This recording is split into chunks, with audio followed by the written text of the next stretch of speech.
kehidupan dalam kuburan jauh lebih panjang dibandingkan kehidupan di dunia. Nabi SAW bersabda, "A'maru ummati baina sittina wa sab'in."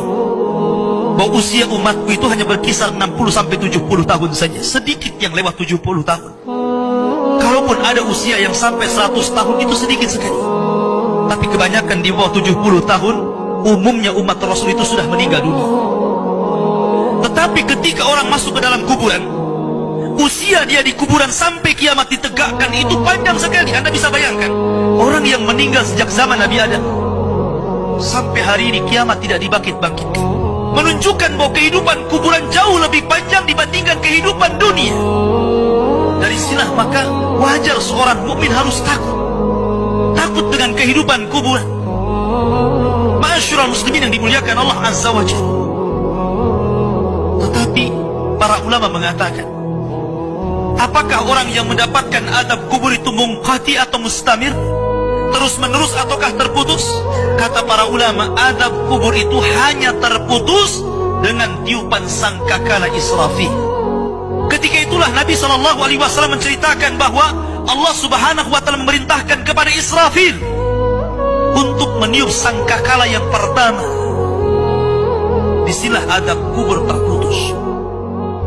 Karena ketika itu seluruh orang mati, baik orang yang ada di atas bumi atau yang ada di bawah bumi, baik kalangan jin, baik malaikat, kecuali makhluk-makhluk yang Allah kehendaki saja, semua hancur. Dan Abu Hurairah radhiyallahu anhu menceritakan kehancuran bumi setelah tiupan sangkakala itu adalah 40. Bisa 40 hari, bisa 40 bulan, bisa 40 tahun. Yang jelas Allah hancurkan bumi ini. Allah luapkan lautan ke daratan. Allah jatuhkan bintang. Allah hancurkan gunung sehingga seperti kapas yang dihempas angin. Itulah yang disebut dengan kehancuran alam atau hari kiamat. Baru setelah kemudian bumi tidak bulat lagi, tapi bumi terhampar. Allah ganti bumi yang kita pijak dengan bumi yang baru. Itulah yang disebut dengan padang mahsyar. Maka disitulah Allah Subhanahu wa Ta'ala memerintahkan Israfil untuk meniup sangkakala kebangkitan. Yang kedua kalinya Israfil pun kemudian meniup sangkakala. Maka dari situlah manusia keluar dari perut bumi. Wa akhrajatil ardu athqalaha. Allah keluarkan beban-beban beratnya. Disitulah orang-orang yang beriman, ketika mereka muncul dari kuburan, maka mereka akan berkumpul dengan keluarganya. Allah mengatakan, alladzina amanu wattaba'athum dzurriyyatuhum biimanin alhaqna bihim dzurriyyatuhum. Orang-orang yang beriman, kemudian keimanan diikuti oleh keluarganya, oleh istrinya, oleh suaminya, oleh bapaknya, oleh anak-anaknya, oleh cucu-cucunya. Maka ketika mereka dibangkitkan dari kuburan, mereka langsung berkumpul menjadi satu keluarga. Dan itu sebuah ketenangan. Tapi orang-orang di luar daripada beriman, mereka keluar dari perut bumi seperti dua binatang. Pertama Allah contohkan dengan laron yang berterbangan. Anda bisa melihat laron apabila terbang di atas lampu atau di sekitar lampu. Lihat bagaimana cara terbangnya. Mereka akan saling tubruk dengan kawan-kawannya. Karena pada hari itu anak lari dari orang tuanya, suami lari dari istrinya, orang tua lari dari anaknya. Terkadang mereka bertubruk satu dengan yang lainnya. Yang kedua seperti belalang kal jaradil muntashir. Pertama seperti laron dulu, lari sana lari sini, yang dari barat ke timur, yang dari timur ke barat, yang dari selatan ke utara, yang dari utara ke selatan.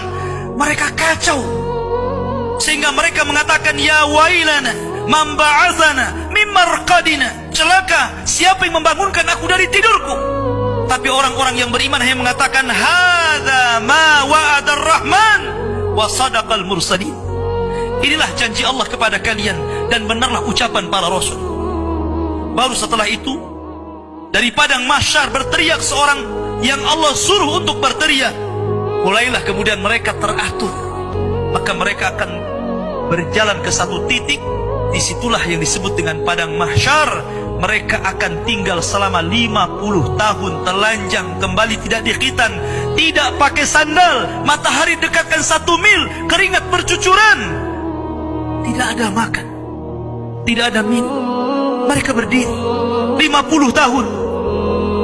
Sehingga akhirnya orang-orang saleh mereka berkumpul, datang kepada Adam minta syafaat. Adam memberikan udzur, tidak sanggup memberikan syafaat. Kata Adam, datanglah kalian kepada Nuh, karena dia Rasul pertama dalam Islam, Rasul pertama setelah aku. Maka mereka pun kemudian datang kepada Nuh. Nuh pun memberikan udzur, datanglah kalian kepada Ibrahim, karena dia Khalilur Rahman. Maka mereka datang kepada Ibrahim. Kata Ibrahim, aku tidak sanggup berikan syafaat, datanglah kalian kepada Musa, karena dia Kalimur Rahman. Ketika mereka datang kepada Musa, kata Musa, datanglah kepada Isa. Isa pun memberikan udzur, tidak bisa.